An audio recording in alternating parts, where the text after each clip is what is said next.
그러면 우리요 지금부터 순열부터 들어가는 확통 수업 시작하도록 하겠습니다. 자, 요 확률과 통계는요 선수 과정이 기본적으로 어디에 걸쳐 있어요? 중학교 2학년 2학기 초반 과정에 확통이 조금 나와요. 그죠? 중학교 2학년 2학기 초반에 확률과 통계가 나오고요. 거기에서 이제 건너뛰어가지고 고등학교 과정에서 확률과 통계가 나오는 겁니다. 자, 지금 고등학교 2학년 학생들한테는 문이과 공통 과정이기 때문에 어차피 다 배워야 되는데 지금 상황은 이래요. 문과든 이과든 이 확률과 통계는 어쨌든 선행 수업이 되는 겁니다. 그래서 요 선행 외에 지금 문과 학생 같은 경우는 선생님이 미적분 원 수업을 영상 강의 따놓은 거 있죠? 그걸로 보면서 이제 문제를 쭉 풀어 나가시면 되고요. 이과 학생들 같은 경우는 지금 미적분 2하고 기하 벡터도 같이 어디선가 병행을 하면서 가셔야 돼요. 선행을 하시더라도. 자, 그러면 이 순열 단원 설명드릴게요. 총 8개의 단원으로 나눠져 있어요. 그래서 어쨌든 기본적으로 다른 학기보다는 조금 짧게 끝날 수 있어요. 선생님이 지금 잡고 있는 개월 수는 2개월 완성으로 잡고 있어요. 일주일에 한 단원씩 나가는 걸 목표로 잡고 있는데 단원이 긴 게 있어. 순열은 길고 예를 들어 조합은 짧고 이래요. 그래서 순열 좀 나가고 다음 시간에 순열과 조합 마무리 짓고 이런 식으로 좀 조정을 하면서 2개월 이내에 이 수업을 마치는 걸 목표로 삼고 있고요. 문제집 자체는 3권의 교재를 동시에 나갑니다. 어떤 교재? 센수학, RPM, 다문화, ABC 단계 전 문제가 실려있는 교재가 그거고요. 지금 그 문제집은 어떤 식으로 구성이 돼요? 선생님 숙제의 특징이에요. 단원당 한 권씩이에요. 즉 8권의 단원이 나갈 거기 때문에 8권의 문제집을 여러분이 푸시면 확률과 통계 문제집 3권 마무리 짓게 되는 거예요. 이런 과정이라고 보시면 돼요. 그래서 여러분이 숙제만 밀리지 않고 열심히 잘 쫓아오시면 문제집 이렇게 한 번 수업으로 문제집 3권 정도를 이렇게 풀면서 나가기 때문에 굉장히 단단하게 수업을 나갈 수 있을 거예요.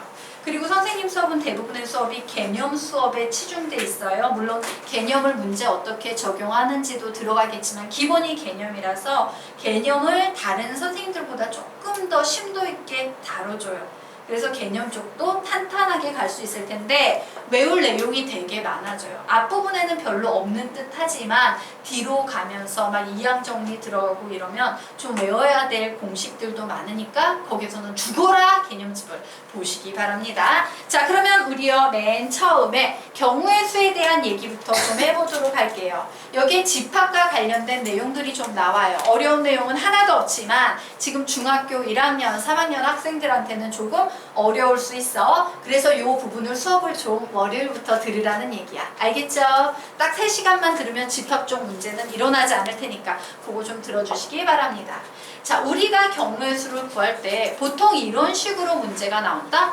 와, 내가 동전을 던졌어. 앞면이 나오는 경우의 수는 몇 가지일까? 주사위를 던졌어. 오, 홀수의 눈이 나오는 경우의 수는 몇 가지일까? 이런 식으로 이루어져요. 즉 무슨 얘기나 결론적으로 얘기하자면 이런 얘기입니다. 경우의 수 문제는 가장 기본적으로 3단 구성이에요. 시행이라는 것이 발생하고요. 거기에서 사건이라는 결과가 나오게 되고요. 그 결과 우리는 경우의 수를 계산하게 되는 이런 3단 구성으로 이루어지기 때문에 시행, 사건, 경우의 수가 뭔지 이 3가지 용어에 대해서 좀 정리하고 갈 거예요. 그럼 시행이 뭐냐? 이런 게 시행이야. 주사위를 던질 때, 활시위를 쏠 때, 동전을 던질 때, 뭐 이런 것들 있지? 이런 행위를 우리는 시행, 관찰, 실험 이런 식으로 부릅니다. 그래서 적어놓자. 여기에다가 시행, 일명, 관찰, 실험 이런 것들을 우리는 싸잡아서 시행이라고 부르는데 시행이라는 것이 바로 뭐다? 주사위를 던진다, 동전 2개를 던진다 이런 행위가 되겠습니다. 자, 그러면 뭐가 발생한다고요? 사건이라는 것이 발생해요. 자, 사건이라는 것은 정의 내리기에 앞서서 선생님이 이게 별로 중요하지는 않지만 소소한 짜투리 개념들을 좀 정리하고 갈게요. 자, 사건에는요 근원 사건이라는 개념이 있어요. 근원 사건, 가장 근원이 되는 사건. 어떤 게 근원 사건이냐? 주사위를 던져. 그러면 나올 수 있는 눈이 어떤 게 있어? 뭐 8, 9, 10 이런 거 나올 수 있어? 없어? 없지요. 오직 뭐만 나와? 1부터 6까지만 나오지. 그 각각의 경우를 집합기호 안에 이렇게 집어넣는 겁니다. 이 개개의 것이 바로 근원 사건이라는 거예요. 1, 2, 3, 4, 5, 6. 우리는 이런 것들을 근원 사건이라고 불러요. 자, 이게 가능한 전체 근원 사건인데 이 근원 사건을 모두 모아가지고 하나의 큰 집합으로 만드는 것, 우리는 얘를 표본 공간 S라고 부릅니다. 표본 공간 S라고 부르고 얘는 집합 1, 2, 3, 4, 5, 6 이런 걸 표본 공간 S라고 불러요. 모든 사건은 표본 공간 내에서만 발생한다라는 한계에 대한 얘기야. 자, 그럼 우리 한번 만들어 볼까? 오, 그래? 그럼 동전 2개를 던질 때 근원 사건은 어떻게 쓸 수 있을까? 예, 이렇게 쓸 수 있습니다. 앞, 콤마, 콤마. 집합기호 쓰시고 앞, 콤마, 뒤. 집합기호 쓰시고 D, 집합기호 쓰시고 D, D. 되겠습니까? 네. 레비션 합동 개념지. 네.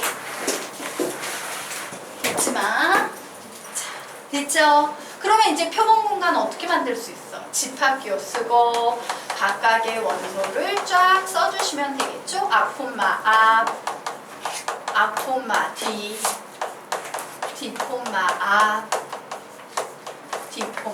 D, D.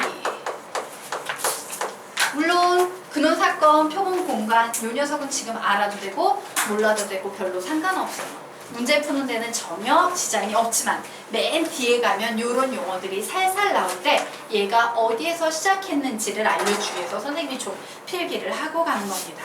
자, 어쨌든 이런 녀석들을 통해서 어떤 실행이라는 것이 일어나면 사건이라고 일어나는 것이 일어나죠. 자, 그럼 사건의 정의는 뭐냐? 사건이라는 것은 표본 공간 S의 부분 집합이다예요. 부분 집합이다예요. 결론만 얘기해 볼까? 사건은 뭐다? 집합이다라는 결론을 내릴 수 있어. 그렇구나. 사건이라는 녀석의 가장 핵심은 집합이구나예요. 되겠습니까? 그래서 우리 짝수인 사건이라 그러면 뭐라고 하면 되겠어? 표본 공간 S의 부분 집합인데 짝수인 사건이니까 집합 2, 4, 6이라고 쓸 수 있는 거예요. 홀수인 사건 B를 쓰세요 라고 하면 집합 1, 3, 5. 소수인 사건 C를 쓰세요 라고 하면 집합 2, 3, 5라고 사건은 집합이다 라고 정리할 수 있습니다. 자, 앞면이 2개 나오는 사건을 쓰라면 집합 앞, 같은 면이 나오는 사건 B를 쓰라면 집합 앞, D, D. 자, 서로 다른 면이 나오는 사건 수라면 집합 앞, D, D, 이렇게 적어 놓으시면 되는 겁니다. 우리 사건은 집합이다. 자, 그러면 이제 다시 개념 정리해 보도록 하자. 선생님이 3가지를 기본적으로 알면 바람직합니다 라고 했지. 시행이 뭔지, 사건이 뭔지, 경우의 수가 뭔지 알아야 합니다 라고 했어요. 자, 시행이 뭔지 알겠습니까? 알겠지? 어렵지 않아요. 사건은 핵심이 뭐다? 집합이다야. 알겠습니까? 자, 그러면 이제 마지막으로 경우의 수의 핵심은 뭐냐? 중학교 때는요 이런 식으로 나와요. 야, 경우의 수가 뭐야? 이러면 어쩌고 저쩌고 하는 경우의 수는 경우의 수다 이렇게 나와. 미친 거지. 자, 경우의 수는 어떤 식으로 정의가 되냐? 중학교 때 어떤 사건이 일어날 수 있는 모든 경우의 가지수가 경우의 수다라고 중학생들은 이렇게 배워요. 맞아? 자, 그러면 고등학생들은 조금 더 섬세하게 얘를 어떻게 이해하고 있어야 되냐면 어떤 사건 A가 일어나는 모든 경우의 집합을 A라고 했을 때 A가 이렇게 1, 2, M 가지의 사건의 원소가 존재하게 되는 거야. 이때 집합 A의 원소의 개수. 우리 즉 얘를 어떻게 표현합니까? 집합 A의 원소의 개수는 n 가로 열고 n a 이렇게 쓰지. 원소의 개수가 모두 몇 개야? m개지 m이라고 이렇게 쓸 수 있습니다. 자, 이때 우리는 이 m을 즉 집합 A의 원소의 개수를 A가 일어나는 경우의 수라고 하는 거예요. 자, 그래서 결론 내볼까? 오, 사건은 누구야? 집합이래. 그래서 얘가 집합 A라고 쳐. 그럼 경우의 수는 뭐다? 집합 A의 원소의 개수이다. 이게 핵심이에요. 말이 되게 긴데 핵심은 시행이 일어나면은 어떤 결과가 일어나는데 우리는 그 결과를 집합으로 표현할 수 있고 그 집합의 원소의 개수가 경우의 수구나. 이렇게 정리하고 가시면 되겠습니다. 자, 그래서 여기에 적어 놓으시기 바랍니다. 자, 화살표 빼서 경우의 수는 사건이라는 누구의 집합의 무엇이다? 원소의 개수를 의미한다 라고 이렇게 한 번 더 정리하고 가도록 하겠습니다. 자, 여기까지 필기가 되셨으니까 네, 필기하십시오. 되게 개념적인 부분이에요. 우리가 실제로 문제 풀 때는 그닥 이런 개념, 심도 있는 개념까지는 별로 보지 않아도 되지만 그래도 가끔 필요할 때가 있어. 자, 지웁니다. 자, 그러면 우리 아래에 있는 문제, 두 문제 보도록 하겠습니다. 자, 두 개의 문제가 나와 있네요. 자, 주사위를 던졌을 때 짝수가 나오는 경우의 수를 구하시오라고 했어요. 자, 주사위를 던졌다라는 말이 바로 뭐야? 시행이지. 맞아? 자, 시행이 일어나면 결과가 일어나요. 그 결과가 사건이야. 짝수가 나온대요. 그래, 이 짝수가 나오는 녀석을 나는 집합 2, 4, 6이라고 써봐야지. 근데 경우의 수를 구하래. 경우의 수 어떻게 쓰면 되겠습니까? NA, 즉 몇 가지 경우가 가능하다? 세 가지 경우가 가능하다라고 이렇게 정리하시면 되겠습니다. 이게 가장 기초적인 경우의 수 문제의 구조예요. 되겠습니까? 자, 그러면 이제 두 번째 문제 한번 보도록 하겠습니다. 자, 두 번째 문제를 설명하기 위해서 선생님이 우선요, 두 가지 개념에 대한 얘기를 해볼 거예요. 이산이라는 개념과 연속이라는 아주 중요한 개념이 있어요. 수학에는. 자, 이산이 뭘까? 이산 수학. 이산이 뭘까? 그럼 연속의 핵심은 뭘까? 연속하면 연속은 연속이고 이산은 이산이고. 예, 정리해 두십시오. 자, 이산은요, 따로 떨어져 있는 이라는 뜻이고요. 연속은 붙어 있는 이라는 뜻이에요. 사실 우리가 고등학교 2학년 과정에서 배우는 수학의 대부분은 이산과 연속이라는 주제가 굉장히 많이 차지해요. 자, 우리 이산과 연속이 한번 그냥 여담으로 얘기해 볼까? 이산과 연속이라는 이 개념에 의해서 수학이 어떤 식으로 발전이 되는지 한번 얘기해 볼까요? 이산은 따로따로 떨어져 있는 이라 그랬지. 숫자로 치면은 자연수, 정수 요런 수예요. 숫자로 치면 어떤 수를 의미한다고? 자연수니, 정수니 하는 것들이에요. 그러면 연속의 대표적인 예가 되는 숫자는 어떤 숫자일까? 쪼닥쪼닥 붙어있는 수의 대표적인 예? 실수예요. 자, 그럼 보자. 자, 이산은 선생님이 따로따로 떨어져 있는 이라 그랬지? 자연수 한번 얘기해 볼까? 자연수는 떨어져 있어서 읽을 수 있어요. 1, 2, 3, 4, 5 떨어져 있으니까 뚝뚝 끊어 읽을 수 있지. 하지만 반면에 실수의 예 한번 보자. 여기에 1 했어. 내가 이제 1 옆에 있는 1보다 조금 큰 1 옆에 바로 붙어있는 실수를 얘기하고 싶어. 그럼 어떻게 해야 돼? 1 옆에 있는 실수? 1.0000000000000 더 가야 돼. 0000001 할까? 아니야, 더 가야 돼. 000000000 죽는 날까지 00000을 해도 나는 1이라는 숫자 옆에 있는 그 수를 읽어낼 수 있다, 없다? 없다예요. 이게 붙어있다라는 연속의 개념이에요, 수학에서. 자, 그러면 이 이산과 연속은요, 수에서는요, 자연수니, 정수, 실수 이렇게 나뉘지, 단원으로는요, 너희들이 이산과 관련된 수학으로 배우는 개념이 수열이야. 첫 번째 항, 두 번째 항, 세 번째 항 끊어져 있잖아. 반면에 요 녀석하고 똑같은데 연속된 개념이 바로 뭐야? 함수다. 이산적인 수들의 합을 나타내는 게 뭐예요? 시그마예요. 똑같은 개념인데 연속적인 것들의 합을 나타내는 게 뭐야? 인테그럴이야. 되겠습니까? 이런 식으로 수학이 발전이 돼가기 때문에 우리는 이산이라는 용어와 연속이라는 용어의 차이를 정확히 알아야 돼. 수학의 아주 거대한 양대 산맥 중에 하나이기 때문이에요. 되겠습니까? 자, 그럼 여기서 선생님이 하고 싶은 얘기는 뭐냐면 주사위 2개를 던졌어. 주사위에서 나오는 그 결과들은 이산별량일까? 연속별량일까? 이산별량이지. 1, 2, 3, 4, 5, 6 맞아요. 그래서 별표 치시고요. 위로 화살표 올리시고요. 이렇게 적어 놓으십시오. 앞으로 수학 문제를 푸는데 이산별량이 2개가 나와. 이렇게 주사위 2개 나온다. 이런 식으로 이산별량 2개가 나오는 문제는 가장 편하게 푸는 방법이 표를 그려서 푸는 방법이에요. 이산별량 2개는 표가 가장 편해요. 자, 주사위 2개 나왔어요. 5, 1, 2, 3, 4, 5, 6, 1, 2, 3, 4, 5, 6. 이산별량 2개네요. 선생님, 얘 어떻게 표 그립니까? 표 이렇게 그리는 거예요.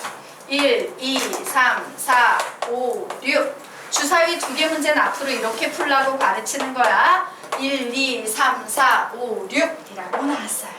자, 눈의 수의 합이 4의 배수가 돼야 된대. 4의 배수는 4, 8. 주사위에서 만들 수 있는 건 12까지지. 맞아요? 그래, 4가 되는 경우는 어떤 경우냐? 요렇게 하나, 요렇게 하나, 요렇게 하나.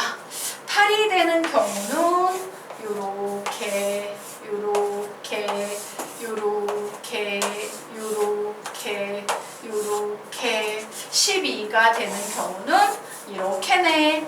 이거 몇 개냐고? 하나, 둘, 셋, 넷, 다섯, 여섯, 일곱, 여덟, 아홉. 답은 9개.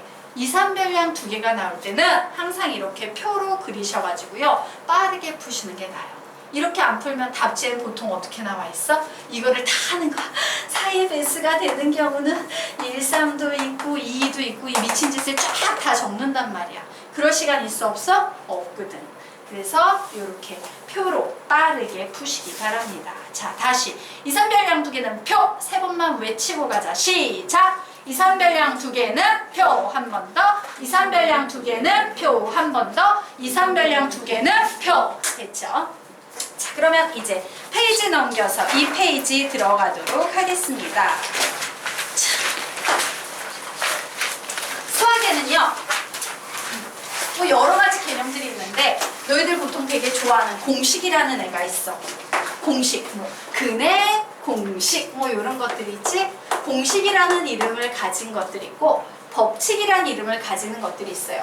뭐 지수 법칙, 연산 법칙, 이런 법칙이라는 이름이 붙은 것들이 있어. 둘 중에 누가 더 중요할까? 공식과 법칙 중에 법칙이 중요해요.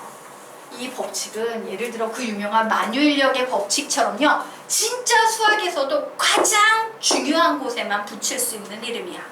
공식은 문제를 빨리 풀기 위한 요령을 암기하는 거라면 법칙은 그 수학의 근간이 되는 것들에 붙는 거예요.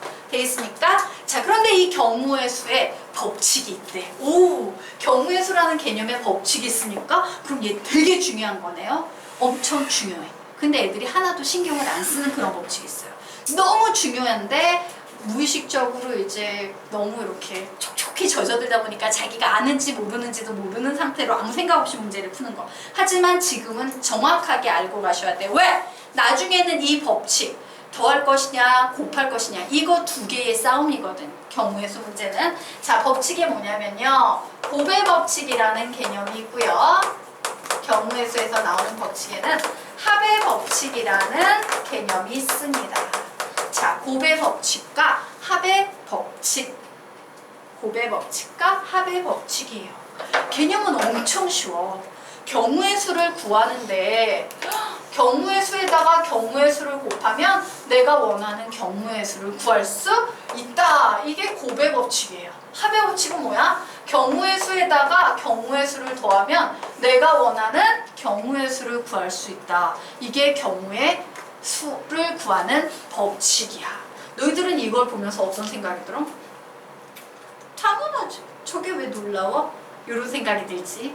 선생님은 사실 이 법칙을 딱 보면서 깜짝 놀랐어요. 우와, 대단한 법칙인데? 라고 생각을 했어요. 왜 그런 생각을 했을까? 왜 선생님은 이 당연해 보이는 걸 보면서 맨 처음 옛날에 공부할 때 오, 대단한데? 이런 생각을 했냐면요, 이거예요. 보통 너희들이 구하는 경우의 수랑 뒤쪽에 나오나?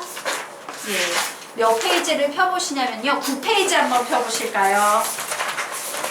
자, 9페이지 한번 보도록 하겠습니다.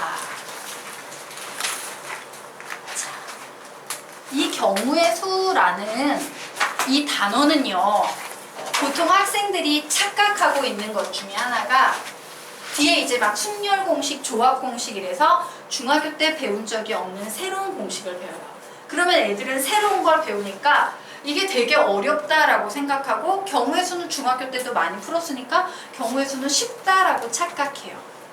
그런데 그렇지 않아요. 경우의 수는요, 실제적으로 굉장히 어려운 개념이고요. 수학에서. 순열 조합은요, 실질적으로는 굉장히 쉬운 개념에 속해요. 그런데 경우의 수 문제는 어떻게? 요 경우의 수나 확률 문제는 요 두 개가 복합적으로 합쳐져서 만들어져요. 즉, 이 경우의 수를 푸는데 중간중간에 요 공식을 살살살 이용해서 풀게 되는 거예요. 그럼 경우의 수가 왜 어렵냐면요, 경우의 수는요, 모든 경우를 빠짐없이 다 챙겨야 돼. 하나도 빼뜨리지 않고 다 해야 돼. 그런데 그 중에 재수없게 중복되는 게 있으면 오답이 나와. 그러니까 중복이 되지 않게끔 잘 작업을 해주셔야 돼요. 그렇게 작업을 잘 하기 위해서는 잘 세분화하는 그런 능력도 필요해. 이 세 가지 중에 뭔가 하나라도 부족하면 오답이 나오는 게 경우의 수야. 즉, 경우의 수는 어찌 보면 이런 식으로 생각하면 노가다예요. 모든 경우를 빠짐없이 중복되지 않게 다 일일이 구해야 돼. 엄청 열나 힘들겠다라는 건데 그렇게 다 구할 필요가 없다라는 것이 합의 법칙과 곱의 법칙의 얘기인 거야. 오, 경우의 수를 일일이 무수히 많은 걸 다 구할 필요 없이 와, 원래는 여기에 5개의 A라는 녀석에 대해서 5개의 경우가 있고 B라는 녀석에 대해서 6가지 경우가 있어. 5가지는 구하기 쉬워. 6가지는 구하기 쉬워. 그런데 만약에 내가 그걸 곱의 법칙으로 풀면 5, 6에 30, 30까지인데 30까지를 내가 일일이 빠짐없이 중복되지 않게 다 쓰는 건 쉬워, 어려워? 어려워요. 그 어려운 과정을 하지 않고 그냥 5, 6에 30이네 이렇게 풀게 만든 게 바로 곱의 법칙 그리고 합의 법칙인 거야. 굉장히 우리한테 큰 법칙이야. 일일이 다 구할 필요 없이 더하거나 곱해도 경우의 수를 구할 수 있구나 라는 거야. 알겠습니까? 오케이. 자, 그러면 다시요 앞쪽으로 넘어가서 자, 지금부터 엄청 중요한 합의 법칙과 곱의 법칙 공부해보도록 하겠습니다. 자, 중학교처럼 유치하게 안 가르칠 거고요. 선생님이요, 조금 고급스러운 개념을 하나 가르쳐 줄 거예요. 왜? 중학교 수준으로는 절대 풀 수 없는 개념들이 있는데 그 개념을 가르치기 위해서 좀 배워야 되는 것이 있어. 자, 그러면 첫 번째 묻자. 얘들아, 경우의 수에서는 합의 법칙이 쉬운 개념일까? 곱의 법칙이 쉬운 개념일까? 더하는 게 쉬울까? 곱하는 게 쉬울까? 곱하는 게 쉬운 개념이에요. 그래서 항상 경우의 수를 구할 때는 우선 이거 곱으로 해결될까? 아, 곱으로 해결이 안 되네? 그러면 이제 그것보다 조금 어려운 합의 법칙으로 들어가는 거야. 그래서 우리는 곱의 법칙, 가장 쉬운 개념 중에 하나인 곱의 법칙부터 설명하도록 하겠습니다. 자, 곱의 법칙이요. 중학교 수학에서는 어떤 식으로 나와 있냐면 두 사건 A, B에 대하여 사건 A가 일어나는 경우의 수가 N가지고 그 각각에 대하여 사건 B가 일어나는 경우의 수가 N가지일 때 두 사건 A, B가 동시에 일어나는 경우의 수를 구하시오 라고 하면 M 곱하기 N이다. 이런 식으로 곱의 법칙을 설명해요. 맞나? 자, 이건 중학교 스타일. 자, 선생님은 여기에서 여러분에게 몇 가지 용어를 던져줄 거예요. 곱의 법칙을 쓸 수 있는 개념들은 전부 순서상으로 나열 가능하다라는 특징이고요. 곱의 법칙에서는 일부를 생략하면 안 돼요. 즉, 생략 불가능하다는 특징이 있고요. 자, 그리고 세 번째 개념, 가장 수준 높은 개념 중에 하나인데 이렇게 적어 놓을게요. 이정, 보정, 다음 일정. 이정, 보정, 다음 일정이라는 성질을 만족할 때만 곱의 법칙을 쓸 수 있어요. 자, 근데 여기까지 썼는데 뭔 소린지 하나도 못 알아듣겠다. 못 알아들으셔도 돼요. 문제 풀면서 이 용어가 무엇을 의미하는지는 나중에 설명드리도록 하겠습니다. 자, 합의 법칙 설명드리도록 하겠습니다.